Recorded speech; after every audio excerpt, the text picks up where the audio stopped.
what did you see? Like, where did you get that from? And that's not to say that every mother on the planet is raising, who's a black woman, is raising, people to think that. No, but there was enough of that stereotype to go around to where now everybody decided that was the black. Get ready, everyone. You're listening to the Hey Boo podcast.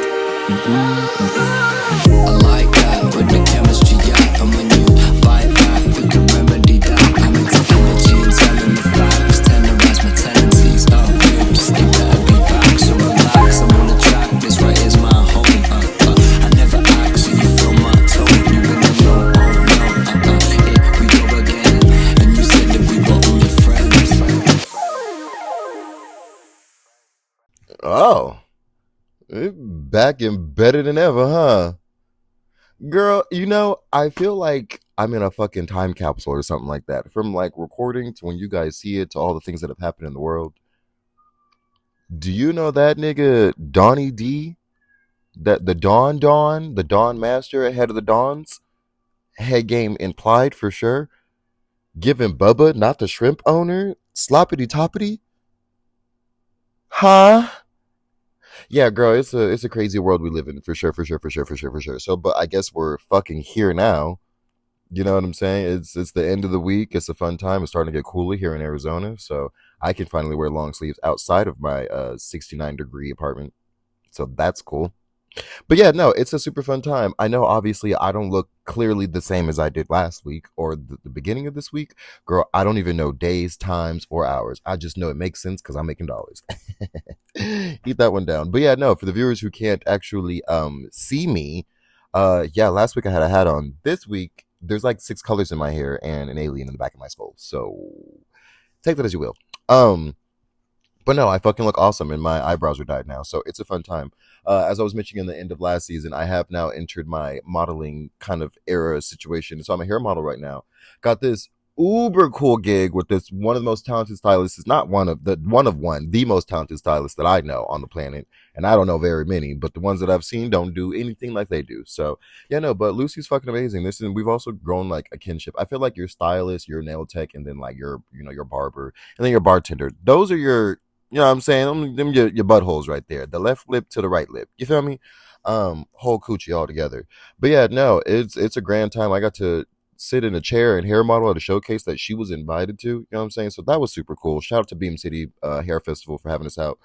But yeah, no, what the fuck? It's the end of the week. We about to get into the weekend finally. Like, it's been such a long stretch. I feel like the first half of the year then blew by. Now we're in November and now this shit taking, girl, like, right, let's get somewhere. You know what I'm saying? So yeah, no, it's so fun to be back in the studio too. I feel like this is my safe haven. Let's not do too much. We know what the studio is, but like not too much on me.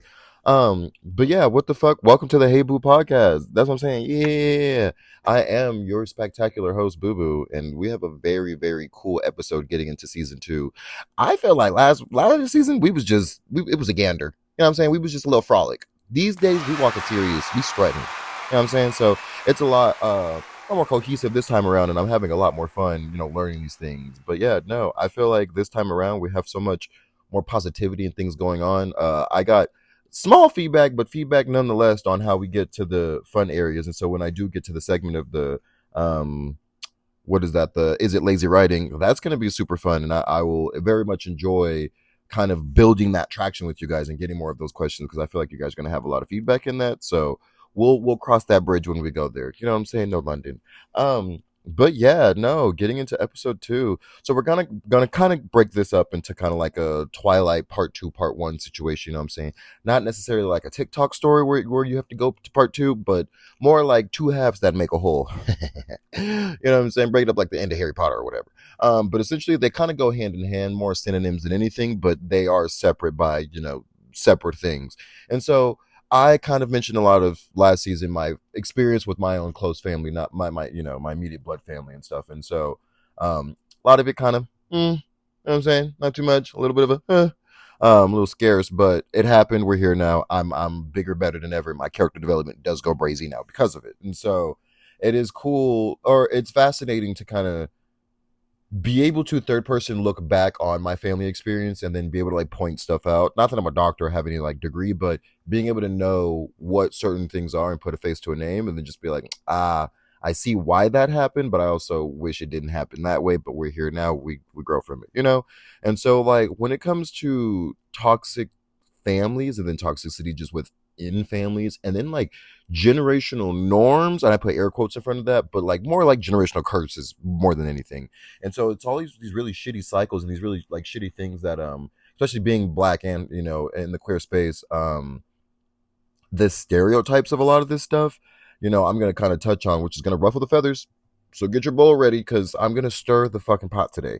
And you know, without further ado, I feel like we should really just get into things. And so yeah, no, I feel like when it comes to the way that I was raised, my aunt and my mother didn't. So my aunt did the greatest job she can do when it came to the history, culture, and just like making sure you know black was in my family and I was free to live my life. My mom, not so much, but I will say because of the way my grandmother treated my mom definitely found it very easy to like only in high stress situations. It was only then necessary to remind me of a negative connotation that happened to her back in the day. So now I'm dealing with the repercussions of that today. That's not math to me. I may be an English major, but that literally doesn't make any sense. And so we got to figure that out. You know what I'm saying? So yeah, no, I feel like when it comes to like the layout of black history, just like in general, it shouldn't hurt this much. You know what I'm saying? And so it's just like I love learning why we do certain things as black people in general because of the history. But if I'm only consistently reminded of every negative thing we already learned about slavery and I got the whole classroom looking at me in the third grade. So, you know what I'm saying? I don't want to go home and then also, you know, I do something now that equals, well, how dare you do that? Because in black history, we was hurting and struggling. And I'm like, girly, hey, not to negate that it didn't happen, but like, can we relax just a tad little bit, maybe potentially? You know, no, we'll work on it. We'll cross that bridge when we get there. But yeah, no, I just feel like it's not this extremely necessary to only and not to say you shouldn't educate your children about the generations before you. Yeah, teach black culture, teach all of the parts of black culture. I shouldn't only then get to 19 before I realize there's so much more significantly cool things about being black outside of all the struggle and you know how we got here. You know what I'm saying? And so like it is very cool finding out your black culture in a very positive light. And I've seen even some parents these days, people my age, teaching their kids such fun ways to learn things where now you have these new generations of kids knowing so much about their black culture.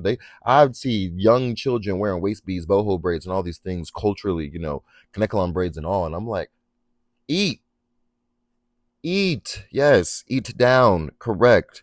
Because like I love that because I remember being a young child being surrounded by people who didn't look like me, and because of my mom only just shoving all this negative connotation just being black down my throat. Now in middle school, I don't even want to be black. You know what I'm saying? Oh, I'm looking at my white friends like, damn, how do I get there? What would be the today? Girl, I couldn't even imagine being anything other than a nigga. Like I would crash out if I woke up another race. It doesn't even matter what the race was. Not black? Girl, it's big back there. And I feel like that's only cause right. That's crazy. Not black is no, I'm not dealing with that. That sounds goofy as hell. Yeah, I don't know. I also just feel like you should, at least as a parent, you should, or maybe not even just a parent, but like as an older generation before, you know, whatever generation you're trying to educate, give well-rounded resources to also obtain the knowledge that they need to get to where they need to be on their own.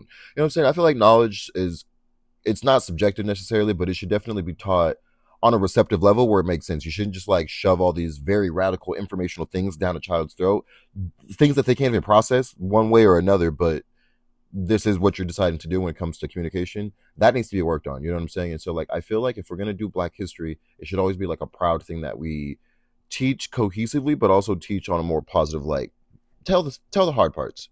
Tell how we struggled. You know what I'm saying? Like bring up those things, obviously, but like learn to pick and choose your battles. Because you know what I'm saying, if your child is doing something and you want to reprimand them or teach, have discipline, why in the hell are you talking about Harriet Tubman? Hmm? Hmm?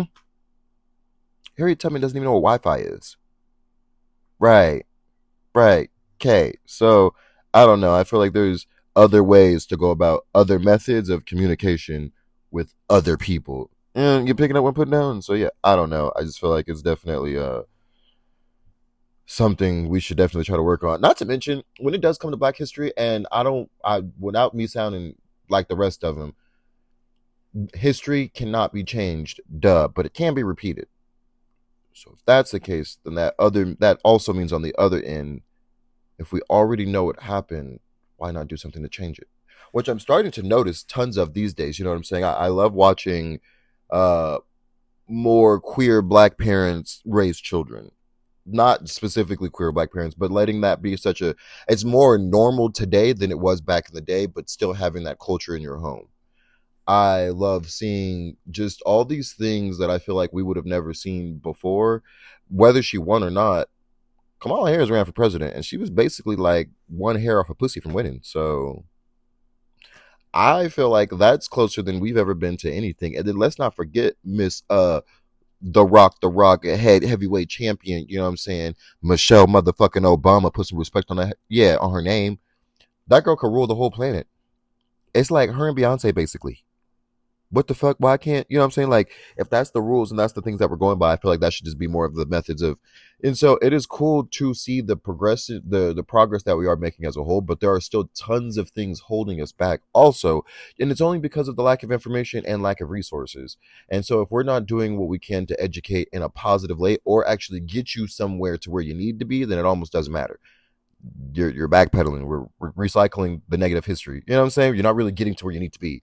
And so again, we know that it happened. I am well aware. I'm okay with bringing up slavery in political conversations and in spaces where it is necessary. That makes sense to me. I'm not saying forget it entirely. No. And that's why I keep reiterating it is okay to educate the generations after you about the negative things that happen in Black history, but don't forget to shed light on the positive things too.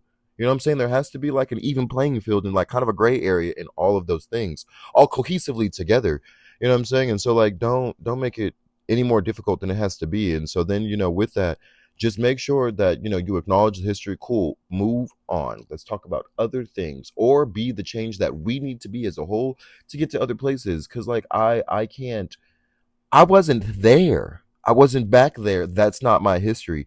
And as much as those things do kind of affect me now, a lot of them don't. And so like, I basically got 16 white boyfriends. That would have been like I'm basically a slave owner. So like, what do you mean? You know what I'm saying? So yeah, girl, bye. I don't know. It's just yeah. But and then see like and now that I kind of touch on that, and this is not even the generation before me. I can't really put that on them. But like my grandmother on my mom's side, and then like people of on that side, Bible thumping, just kind of older in their 70s and 80s now. Girly, what happened back then? Because like the fact that I can't have a single conversation with my grandmother without her bringing up how she had to walk 65 miles barefoot to go to school in the snow for some reason. Girl, what? Where do you think I am? Nigga, we have Waymos. How? Like, cars drive themselves. I could literally Uber somewhere if I wanted to. What are we actually discussing here? Yeah, that's not my struggle. I'm sorry. Like, I have other struggles. I'm worried about AI and shit. You know what I'm saying? I'm worried about being catfished on the internet and the nigga who had launch codes giving top to other niggas who used to have launch codes. You know what I'm saying? So it's like, I don't know. I don't. We're worried about different things. That's just. I'm not saying we don't have some of the same struggles. Girly pop. That's just not it. So like, hold there. Okay. Y'all didn't even have Wi-Fi when y'all was struggling. I do today. There's not like a flex or anything. I'm just saying in general. That's an actual factual thing. So like, to try to bring me down or like bring up these like radical issues that you dealt with in the rules of reprimand or just like, boy, don't forget where we come from. Who is we, nigga? I don't speak French. I wasn't back there. You drove stagecoaches. Huh? We have Teslas. Like we're not talking about the same thing. And I have access to Beyonce's internet. If I want to learn history, I will. But again, your struggle wasn't mine. That's not the we we're talking about here, unfortunately. And I know a tons of older Black people, if they even get this far onto the internet to listen, are gonna have something to say, and that's okay. Do you think I listen to the Breakfast Club? Hell no. Cause Charlamagne be talking crazy out the side of his neck about shit that don't matter, no how, no way, and issues, and then just stirring the pot. That's a messy queen. Right. Yeah, we're not talking about the same thing. So like I don't care. Yeah, it's not even something that I can like touch on for too long because it's just like I'll spin myself in circles. Like I love education and hearing cultural stories and just hearing like protests and stuff of that nature. But the second the hands on my shoulder and then I'm just reminded like how severely important that was and that because of that, I know that. It's why I get to have 16 boyfriends, like I said before. Thank you. He had a dream, you worked it out for him. Now I'm here. I appreciate you. Cool. Do you realize we're about to be into a whole new extra decade, like a whole new area? 2030 is like down the block, and I'm trying to spin it a little bit. Let me quit. But yeah, no, we've advanced now, okay? And like history will always be history. You can't change it, but you can change today or like tomorrow at the very least with enough thought into it. And so like I don't know, I feel like that's just something that needs to be kind of worked on, and I feel like I shouldn't have to repeat that so many times to where people just don't understand that like struggle is struggle, yeah, but like it's not like that's gonna be my struggle forever. No, it's not. Like no, it's not. It's just not. Let me quit, girl. Let me quit. Yeah, but I feel like that's also why my mom is raised the way she was, because she was basically bullied into information that she didn't really probably care about, and now we're here now. But now that I say it, we get to that area. Not to say that my mom was creatively that entirely, but this is where the feather ruffling really does commence. When you get on the internet and you see people in those millennial ages or even really prior to that and they cosplay and drag uh as a black mother, what do you typically think of? You know what I'm saying? Like if you had to what does the black mom look like as a joke to you? Not that this is like a funny thing to me, but I'm just saying if we were to search that on the internet, we're probably gonna see like a robe of some kind, some like fluffy slippers. She got a belt in her hand for some reason. Probably a Blackwood. A Blackwood? Girl, we're going to run that back real quick, DJ. Thank you. Escorted her. No. A Blackety Black and Mild. Thank you. The wood tip. The wines ones. Let's not play too many games here. In the corner of her mouth. And she probably got a bonnet on. Or like curlers. Why did we all describe the same thing just now? No, quickly. Don't go too far. Quickly. Why did we all just describe the same mother? That wasn't even, my mom didn't even wear bonnets around me, but like somehow we all described the same woman. I disagree. But again, amongst the masses, if we were to get on the internet, yeah. Or when you do have some of the, I would be lying if I said I didn't find it a little bit humorous. But there's this like TikTok sound, and it's this clearly a child, and she's like imitating her mother playing with dolls. And this girl is talking crazy. Sit your funky ass down before I punch you. And you're just like, ha ha ha. But like also, what did you see? Like, where did you get that from? And that's not to say that every mother on the planet who's a black woman is raising, people to think that. No. But there was enough of that stereotype to go around to where now everybody decided that was the black mom. We gotta let that go. My younger sister, she's an Afro Latina. That's a black mom. She's not that. My aunt raised me. That's a black mom. She's not that. I know plenty of black moms today that aren't nearly, like, not even remotely close to that. But somehow, as a society, we've all decided that that is just the black mom. We're gonna have to drop that. Okay, it's as cheesy as Medea at this point, and not to badmouth, that drag queen, But hey, I think that idea is now played out. Now, not to say that there aren't moms who don't kind of feed into that also. Probably, yeah. It was around as what everybody saw. They were doing the same thing, sure. But that doesn't necessarily make it okay either. And so, like, I think that's going to be one of the big, big, big parts, because typically the mom becomes a grandmother and the grandmother is who holds the family hold. You know what I'm saying? So, like, we know how the generational things kind of go. And so, like, if we can somehow let that label go and then all those negative connotations attached to it and kind of drop that somehow, I think the world is going to be in a fascinating place. Personally, I think families are going to be in such positive areas that they need to be, not want to be, and then are in their areas because of all the positive things that are happening in the world. And I just love the mere idea of that personally. I think it's possible. How we get there, girl, I'm not a black mom. I don't know how to get there. But like one step at a time, baby girl. Definitely one step at a time. You know what I'm saying? And so I think it's very important to, acknowledge, yeah, like as a joke, it's kind of funny to see the bonnet and then the braids and whatever, but like that's not like that does nothing for one, strengthening the black woman, and two, strengthening black mothers. So I feel like as it and hey, listen, if I come off as just a man with an opinion with a podcast, girl, don't shoot the messenger. Shoot that nigga. Don't shoot me. Like I didn't do it. Okay. We'll call a spade here. If you have an opinion, drop it down in the comments and then we could tussle. I always have my gloves on me. So like let's do it. But like let's also not beat around the bush to something that we can all like as a collective say that we all thought the same thing. Huh. Weird. Did I clock you or you just clocked it with me? What's going on here? Because now I feel like we're in a group chat together. Yeah, so I feel like it is what it is, but it's there for a reason, you know what I'm saying? And so with there, you'll create more progress because the mom's gonna hold the whole family together.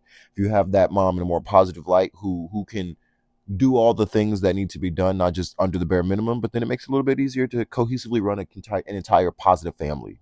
Because I feel like that's where some of the toxicity in those stereotypes kind of exists in the family is because of all these weird generational things we've all decided are necessary or just something that need to happen. Also, something that listen, if we're going to talk about parents and this toxicity, let's really call it out as it should be, called out for sure. Doing the bare minimum should not be wagered against me as a parent to said child. Let me repeat that because it's not a fucking bartering system. The bare minimum as a parent should never be used to wager to get something from me. You know what I'm saying? And so like I feel like you deciding to try to reprimand me and then go, well then you don't get dinner tonight. Beg your pardon? Or, you know what? Because you somehow missed the bus, I'm going to yell at you. I guess I'll take you to school, but now you're in trouble because you missed it. Girly pop, huh? Do you think that I bought the Sims game with my name on it and then spawned my fucking self? No, nigga. So like, what the fuck else do you think? Like, I don't understand. I will never understand having, oh, I put a roof over your head and food over your stomach. Yeah, that's in my subscription. The bare minimum. It comes with what I pay for. Thank you. Why the fuck are you throwing that in my face? Yeah, you did your job, girl. Stop it. You applied. I'm so proud of you. High five for doing literally what you're supposed to be doing. Stop throwing bare minimum treatment and bare minimum things in people's face or in children's faces or the generation under you. If you're a caregiver, a cousin, an auntie, or anything, and you help take care or raise someone else, and you bring up, well, I raised you. Well, if it wasn't you, then who else does that leave? Goofy McGooferson? Like, I don't understand how that works, in my opinion. And so, like, this is one of the big things where me and my mom always have the hugest disconnect on a personal level, where it's like, I'm like, hey, yeah, you were never there for me. You don't know my favorite color. And she's like, do you know how hard it is to be a mother? I'm like, basically, yeah, I raised my siblings. But yeah, no, I also think I want to dance. I just don't understand why you got to be gay. I'm like, okay, is this thing on? Is this thing on? Like, is the mic not working? Like, am I not reading my lines correctly? Like, what's actually happening today? And so, like, it gets just, like, wildly fucking confusing from that point moving forward. Because I'm just like, I don't seem to know why I'm being yelled at because you asked me if I was hungry. I said yes. And now because I asked for food, I'm in trouble. Like, these things don't add up to me. You know what I'm saying? So I feel like having certain things like that thrown in your face, and I feel like parents don't even realize what they're doing when they do it. And so, like, when you say certain stuff like, yeah, I guess I gotta go spend money and feed you guys again, I'm like, what? Whoa, hey, listen, buckaroo, I'm only 13. If I could do it, I would. And that's why I'm such an independent person now who has the trauma response to that is now I'm too stubborn to ask people for shit, or now I don't want to ask people for stuff because I feel like I can work for it myself, which is crazy because now I'm struggling so much, or have struggled so much when I could have probably just been like, hey, would you mind assisting me just a tad bit? And I would have probably been further in life. But hey, we're building this plane as we grow it. And so we're here now. And so I feel like learning to break that, like the extra stuff the extra added things that are outside of the bare minimum treatment you should be treating the people under you regardless should never be mentioned as a wager or a barter system in any certain circumstance or conversation, literally at any point. If I decide, oh, I don't want to talk to you because of the way you treat me, and the only response you have is, this is fucked up, I'm your mom. Yeah, those are your lines. Read them like, okay, I'm glad you know your fucking title card. I'm proud of you. What did you do with it? Right. No, don't go too far. And then if the only things that you can say is, I paid your bills, I fed you, I washed your clothes. Girlie, when men say that to women or any type of partner in a relationship, does it eat the same way down when the partner goes, you go, oh, I don't feel like you love me. And they're like, what the fuck? I pay your bills. I take care of you. I drive you. Right. Now it's different. Huh? Oh, surprise Pikachu face. It's very, very interesting. But as a parent, it's not the same. I also don't understand how is it that we're meeting for the first time and you're talking about, I'm a parent, so I know better. Huh? Oogity boogity bitch. What? Come back quickly. Don't go too far because I do not understand. I am so lost in the plot, I don't think we're reading anymore. There's just no way. So yeah, no. I just feel like if you don't know how to communicate one, then that's the first step. Because trust me, golly, I'll be the first to tell you there are significantly more ways to communicate than parents think, or guardians, or people above other people when it comes to not a stature role, but like as a family relation role. I'm taking care of that person. Not having a simple way to communicate outside of anger, frustration, yelling, or physical, like hurting a person, there are so many other ways to communicate. I trust me, it's what I do like for a living. This is I communicate, and so like I'll never understand why get your goofy motherfucking ass downstairs. Hey, tell me I'm coming. I promise I am. Why, when you called my phone, even if you were frustrated, and even if I did do something I wasn't supposed to be doing, which I probably did, I can understand the frustration. Why I gotta be a stupid bald headed scallywag big back bitch for me to come home? Like that's crazy. You know what I'm saying? So I just don't understand. I told my mom I want to dance. Now she's like, I don't want two daughters. I want, and I'm like, whoa, ho, ho, buckaroo. Look at, I don't even want to be a woman. I'm just a she, her. Like I can't help that. I'm just a girl. Like what the fuck? Look at me now, a boy even on some days, but like what is going on? Like I will never just genuinely get where so much anger and hostility comes from on basic curiosity or lack of understanding on a person you're supposed to know so well because you're the mother. And I put air quotes in front of that, or the father. So like that just don't make no damn sense. I know because I'm the parent. You knew, but you didn't know a damn thing about me. And then now everything I do comes as a surprise bitch to you because you didn't have any idea what was going on in my head. I love that every time I aged as a kid because I didn't have a strong foundation of communication with my mother from the start to the beginning. It was never built at the young age to, it was never a safe spot. Because of that, I didn't want to communicate. So then out of the woodworks, these big, huge changes happened where she was like, where is this coming from? Or why are you all of a sudden doing that? And I'm like, bitch, check my YouTube history. What do you mean all of a sudden, girl? Like, it's been a personality trait. You're just late to the show. I'm 6, 7, 8, 12 seasons deep at this point, and all the people who are supposed to know that. Where are you at, girlie? Like, come join the rest of us. We miss you. And so like I don't find it fascinating or funny to watch parents just like, or like back in the day, back in like early Facebook and like MySpace, where people like parents would like record their children or like them reprimanding them children publicly and like, all right, dumbass, what did you do? And then the kids like what's funny about that? You know what I'm saying? And so I feel like not having healthy ways of communication, but also like I said, building that sense of foundational trust at the beginning. Curiosity goes a long way. Asking questions not out of being reprimanded will probably get you better answers. I'm putting money on that. Learning how to just like, hey, so how's your fucking day? For no reason, just unsolicited, but also building that at a young age. Letting your child know, hey, this is not just a judgment free zone. It's judgment free. You're not going to be reprimanded, and it's a safe space. I want you to have communication with me. I want to talk to you because I'm getting to know you. Parents, I don't have kids, but I know for a fact growing a human you've never met is a very difficult thing to do.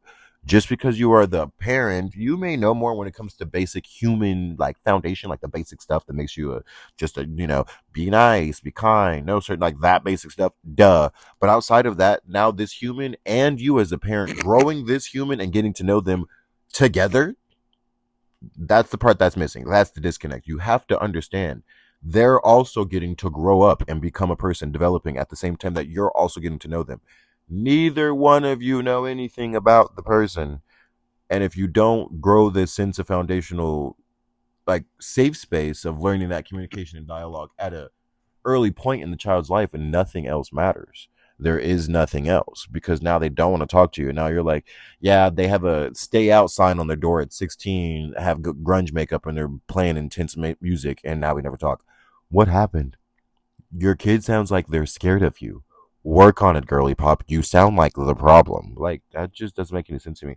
It's always so goofy and lazy writing to me to hear parents be like, yeah, I don't know where we changed. We used to be besties and now we're not. When your child was 4 and had all of 3 thoughts to her name, and you're thinking you're besties because you threw her in the air and she smiled, I'm not going to say you didn't have a genuine connection. They had no thoughts. There was nothing there at that point. So thinking that you built this bond with a kid and then just like left it, at some point you did something and then the disconnect happened. You weren't there for something. Like kids don't just like, oh, fuck you, and then like leave. No, something happens. There's a stressor or a trigger. I'm not a psychologist. I'm not a therapist. That's the basic information. Like you can Google these things. So like, what do you mean? It's just, yeah, everything changed when the Fire Nation attacked, and now she just doesn't talk to me and listens to heavy metal. Huh? Girl, you sound crazy. I ain't even gonna lie to you. But with the mention of some lazy writing, I feel like that's coming up really soon. It feels like the little show tune music is coming into the back. So do be prepared because it's gonna be a fun segment. But yeah, no, I kind of end this topic on, this not or this kind of segment, this area here, but like I don't know. Even if you don't have that good sense of curiosity on your own, and you're actually just trying to learn the kids and everything, or just learn the people under you, the sense of discipline where it comes to like, I'm gonna have to inflict some type of pain on you to remind you to not do the thing. That, trust me, stoves have been hot since creation. I've still burned myself on it. Let me be the first to tell you. Yeah, I know the flame was hot, trust me. But you threatening me, putting me against the wall, and all this aggressive stuff, like, listen, I gotta say it like this, and it's not gonna be a positive way. Unfortunately, and trigger warning for sure on, the things that I'm about to mention. When it comes to domestic violence situations, 9 times out of 10, the person is scared to leave, regardless of what it takes for them to actually get to the point of like, my life's in danger. I need to be somewhere different. So same but different. You're thinking your safe space, which is in your home around your parent. You hitting your child and thinking that's doing something that they're learning from this. So then why do you keep continuously spanking them until they're like 19? Obviously, the spankings aren't working. You're just fighting a person, and then now they don't like you. Work on that. That's the physical pain does not equal lessons, unfortunately, in my opinion. Repetition, sure, but like that's just not how that worked. My mom was a very physical person, and because she was a single mom, she was convinced, oh well, he's a boy and he's growing, so the belt don't work no more. I should just use my fist. Girl, what? We are the same height. What do you mean? I only weigh maybe like 60 pounds more than you today. What were you talking about back then? I didn't grow over 110 pounds until I was 19. I was still in the house. So, like, that makes zeros. That's not math. That's not math. That's not math. So, it's like definitely something that, definitely should be talked about more. It's just like this weird, like, jokey joke. How, as a collective, we all think it's kind of funny to, like, make yeah, my mom used to go out, make me go pick a switch. Huh? Yeah, she would go get a pot and pan, hit me upside the head. Beg your pardon? No. I don't think no. I don't like it. I don't like it. All right. I think it's that time, buggeroos. I think it's that time. All right. Well, here at the Hey Boo studio, we like to do this new fun segment where we kind of break up the very intense, space, the thick atmosphere, not thick like my ass, of course, but a little thicker. And so, as much as we like to have very serious ganders and serious conversations here, I also like to have little lighthearted moments. As we know, I'm a little bit of a jokey jokester. And so, one way I want to learn to get more involved with having conversations with you guys is doing a new segment we like to call "Is It Lazy Writing?" And so, we get to figure out. I just, you guys tell me stories or situations, and then I tell you whether it's lazy writing or not. You know what I'm saying? Very simple concept here, and I feel like this week we do have a couple of fun things. So I have a story. The person who shared the story with me, I'm not going to share any names. They would like to remain anonymous, but fun little thing here. So this person is super convinced that the whole white world is out to get them, and that they've only been dealt bad apples and lemons or whatever the fuck, but now takes no accountability for himself. So they feel like, it's unfortunately now up to someone else to kind of save them or get them to the place where they need to be. Do I think that's lazy writing? That they feel like I guess what's the way to word this? They feel like everyone's out to kind of get them. So like, do they think it's lazy writing to always find themselves asking for help, or do you think they should kind of find ways to get to themselves? Honestly, I do think it's lazy writing, and I hope I worded that the best way. It was kind of written out strange, but honestly, I think it's extremely lazy writing. I'm not gonna lie. I think it's very, so for me, I'm in this cool space where it's like, acknowledge being able to be accountable for yourself and hold yourself accountable as you can. Also, don't be too prideful to ask for help, but there has to be like some central, gray area. Having some sense of independence and learning, like, I got to get me to where I need to be, but also like, if you've done all the ramifications to get you to where you can be, and unfortunately you're all out of resources, ask for help. If you feel like asking for help in the beginning will get you further, then carry on from there. Sure. I don't go to my support system in the beginning. I try to get to myself to where I need to be and then ask for the support so they can uphold or help me uphold what I'm already doing. That's it. I think it's extremely lazy writing. I think men, women, everybody in between, everybody should learn this as a child and kind of develop their own skills. If you don't know how to do that, then don't. But also, if you get good at creating sob stories your entire life and then not having any sense of what rock bottom feels like because you've technically never been there, you will always have a cool sob story for someone to go pick you up. Unfortunately, that does 0 for me, so boo tomato, lazy writing. Yep, not a fan. 10 out of 10, not a fan. But we're here now, Buki, and so I feel like we've kind of learned about it. But, I feel like that's a fun segment. Next week, moving to next week, you guys ask me more questions. Send me more stories, whether you're going to send them on the Instagram post at the Hey Boo podcast, whether you're going to put that on the TikTok, which is also the same links. And so all the links are always in the bio below. Come chit chat with me. I want to know if I can tell you if it's lazy writing or not. Give me some places. We might even start a Reddit thread because I like this, And so kind of jumping back into the swing of things for sure. This last part is probably going to get me in trouble. So in Black households specifically, not exclusively, but I'm Black, I'm raising it. You get the thing. Yeah, in Black households, it's very important to notice that like 92% of them are all raised in the church. There's a reason for that number, and it's not all because at spawn point we're like hallelujah. No, not at all. 9 times out of 10, your parents raised in the church, your body gets dedicated to Christ before you're even out of the womb, still in your bread apartment, just not even outlet yet. And now all of a sudden you and a golden nugget in the sky, just bestie go bestie, that's my bestie. That's insane to me. So I feel like at least the demographic that I've known and a lot of the people I went to church with, once we all got to a certain age where it was like, hey, do you want to go? It became an option. Hey, you're old enough. Would you like to come to church?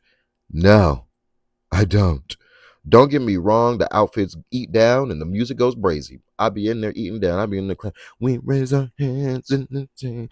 Right. We'd be getting it. It'd be crazy. But forcing something down my throat I didn't have a choice in, was falling asleep in, and then already didn't have a central understanding of, unfortunately, that does nothing for me. I am a strong, dedicated believer that religion should always be a choice at any age. It should be. You should be asking people.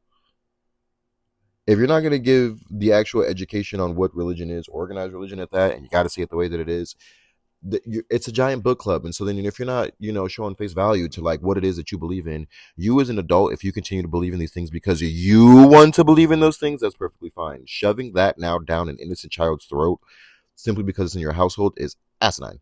You don't know this kid. You're literally growing them up, and y'all just met, and now you're like, "Hey, join my cult."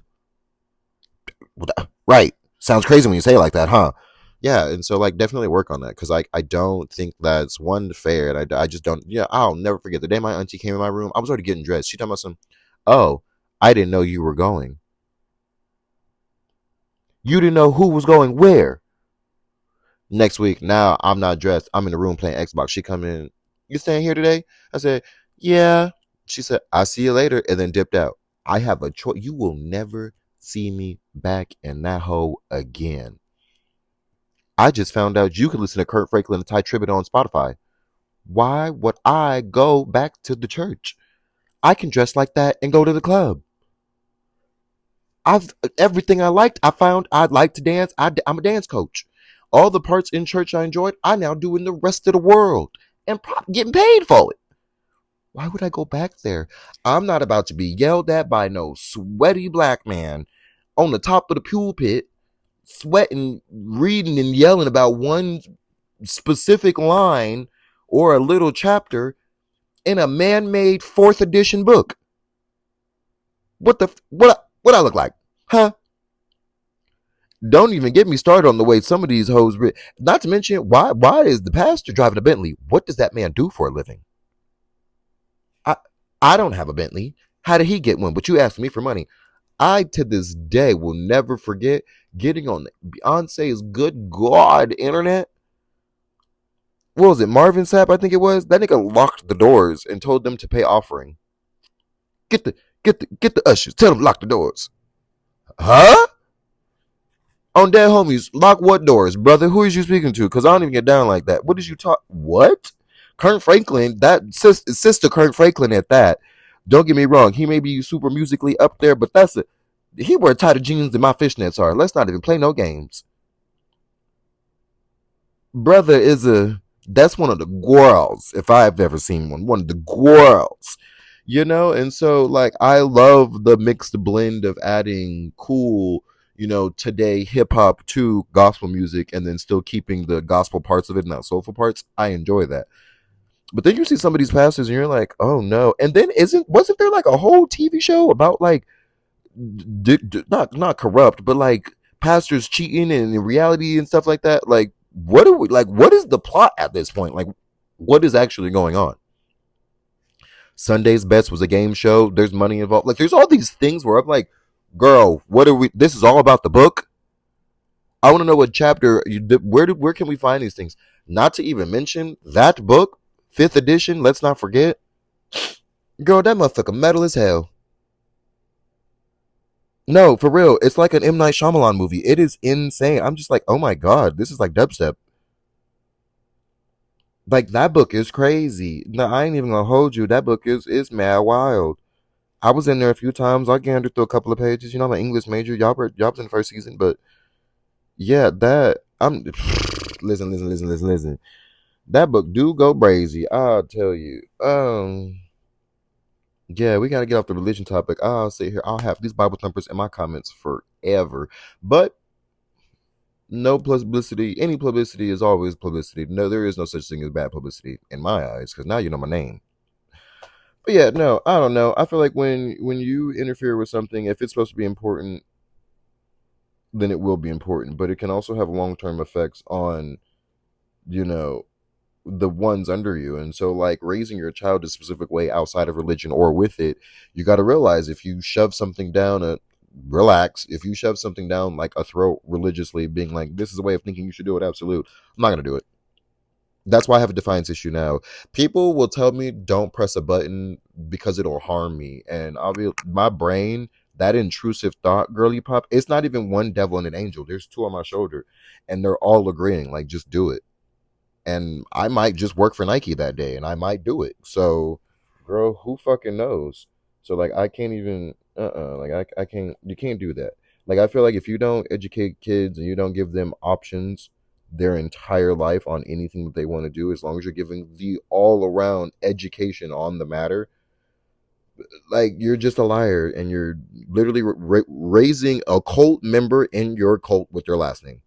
That's all that that fucking is. And I'll do a backflip on that fucking on that hill. I promise. 10 toes into that motherfucker. But yeah, no, I don't know. Not knowing side effects and realizing the things. I think also the thing is when it comes to toxicity in families that I feel like that is missed so fucking much is that like parents really don't realize, they don't even see the ongoing fucking cycle of it happening at real time, and that just blows my medulla through my skull. Like, man, I'm telling you, it doesn't. I don't understand it. My mom being like, yeah, I hated my mother. She was like this, raised in the church. I put your clothes on, go to church. I'm like, huh? What did you just like? What do you did the kettle just call the pot black and then drank the tea? Girly, what? Like I get so fucking confused when I see stuff like that, and so I'm just like, no, you not knowing the side effects that you're adding into this now ongoing fucking toxic cycle over and over and over again makes my head hurt. Makes my head hurt so fucking much. I just don't understand it. But the second you start to make things more of an option and you start to educate people on more things, the more people will be receptive to stuff. Because I tell you, if I had been asked if I wanted to go to church with education and not like an opinion and how that person felt and that and trying to like coerce me into liking God, but just being like, hey, here's what I know. Here's what I've read. Here's all the information I have. Take that as you will. And that's kind of, have a gander. Is that cool with you? Now I'm like, all right, we're fucking getting somewhere. This is better. This is cool. I can do this. But yeah, no, I don't know. Something you can work on. Just a thunk. Just a thunk. Oh boy. We had a fun episode this time around. And I'm actually very excited to get in next week's spin of things. But yeah. Let's get into the music of the week. Um, all my friends have been like, and I feel like this guy just kind of showed up, at least in the demographic. We all know that I listen to EDM outside of hip hop and everything like that. Fred again? I like the guy. Yeah, no. I'm not gonna hold you. He's tight. He gives me Jersey Club. He gives me a little bit of bounce and a little bit of 140. I'm not about to complain. Like that's a versatile person. I'm also convinced him, Fortet, and Skrillex, same guy. That's just one whole person. That's a singular unit. Basically Voltron. But yeah, no, it's cool. Fred again, he has the bops. He definitely has the bops and the bibbities. So I most definitely will be getting more into the Fred and the again. But I refuse to see him in LA. I refuse to go to a show in LA, but I feel like that's where he is all the time. But I want to see that fool. I think that would be cool. I feel like that crowd's gonna suck though. I just feel like who he's gonna bring, that fan base is. But we're here now. We're it is what it is. My favorite part, mental health check. Oh my goodness. How many more excuses do you got? No. Don't go too far. How many? Girl, I've ran out of excuses. I'm trying to create more solutions these days that I'm starting to have extra solutions to backfill some problems I had back in the day. So how many do you got? Something to think about, Thank you for trying today. Clearly you did something, and I feel like I was yelling at you to go wash your ass so many times that now you guys do it regularly, and I love that. Just because it's getting cold don't mean you can't stink, and if you stink in the cold, you have other problems to worry about, Bookie. Wow, what the fuck? Such a fun time. Such a fun time. But yeah, so we got next week's episode, which is super cool. I'm very excited about. We're getting into the second half of the generational norms, really curses, but that's what we got there. But yeah, lots going on then. This is a fun episode. This is such a fun time. As you know, you can follow me on everything. We got TikToks going on, Instagrams. Maybe I'll make a Reddit. We'll see. More fun things, quirky, crazy things coming very soon. So yeah, it's gonna be a fun time. I will see you guys next Monday though. You guys have a phantasmal, that was a crazy word, weekend. Shake some ass for me and pop some pussies. And don't forget, as usual, go wash your fucking ass today. Damn. All right, I am your host, BooBoo. This was the Hey Boo podcast, as per usual. All right, bitch. I'll call you back. I feel like the people in my family who do kind of watch, or if they decide to watch, they feel so entitled. are definitely going to have their feathers ruffled, and that's not my problem. I'm just here to speak a truth, all the truths and nothing but the truths. You know what I'm saying? Get ready, everyone. You're listening to the Hey Boo Podcast. I like that with the